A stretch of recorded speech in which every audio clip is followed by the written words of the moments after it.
Hello guys, இன்றைக்கி நம்ம இந்த வீடியோவில் என்ன பார்க்க போகிறோன்னா மொய்னா எப்படி கல்ச்சர் பண்ணுறது தான் பார்க்க போகிறோம். வாங்க வீடியோக்குள்ளே போகலாம்.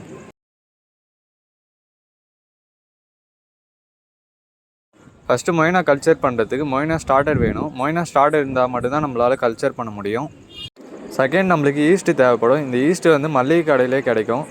இது மொய்னாவுக்கு நம்ம டெய்லியும் கொடுக்கணும். தேர்டு, வைக்கோல் வந்து தேவைப்படும். ஓகே காய்ஸ், இப்போ நம்ம வாங்கிட்டு வந்தால் மொய்னா ஸ்டார்டரை டபுளில் ரிலீஸ் பண்ணிடலாம். ரிலீஸ் பண்ணியாச்சு. ரிலீஸ் பண்ணனே பாருங்கள், மொய்னா கீழே போயிடுச்சு. செகண்ட் ஸ்டெப்பாக நம்ம வைக்கோலை டபுளாக ஆட் பண்ணிக்கலாம். காய்ஸ், தேர்டு ஸ்டெப்பாக நம்ம ஒரு பாட்டில் எடுத்துப்போம். அந்த பாட்டிலை ஆஃபாக கட் பண்ணிப்போம். இந்த ஆஃபாக கட் பண்ண எதுக்குன்னா ஈஸ்ட்டுக்கு போடுறதுக்கு தான். இப்போ இதில் பாதி அளவுக்கு நம்ம தண்ணி ஊற்றிக்கலாம். அடுத்தது நம்ம ஈஸ்ட்டை மூடியில் பாதி அளவுக்கு கொட்டிக்கலாம். என்கிட்ட மூடி தான் இருந்தது, உங்ககிட்ட ஸ்பூன் இருந்தால் அதில் மெஷர் பண்ணி போட்டுங்க. இப்போ நம்ம தண்ணியில் போட்டதுக்கப்புறம் அப்படியே விட்டுறக்கூடாது. அது ஒரு 5 டைம்ஸ் வந்து மிக்ஸ் பண்ணிக்கிட்டே இருக்கணும். மிக்ஸ் பண்ணதுக்கப்புறமா இந்த மாதிரி திக்காக ஒயிட் கலரில் இருக்கும். டெய்லி மார்னிங் மொய்னாக்கு ஃபீட் பண்ணணும். நெக்ஸ்ட் வீடியோவில் பார்க்குறேன். Thank you guys.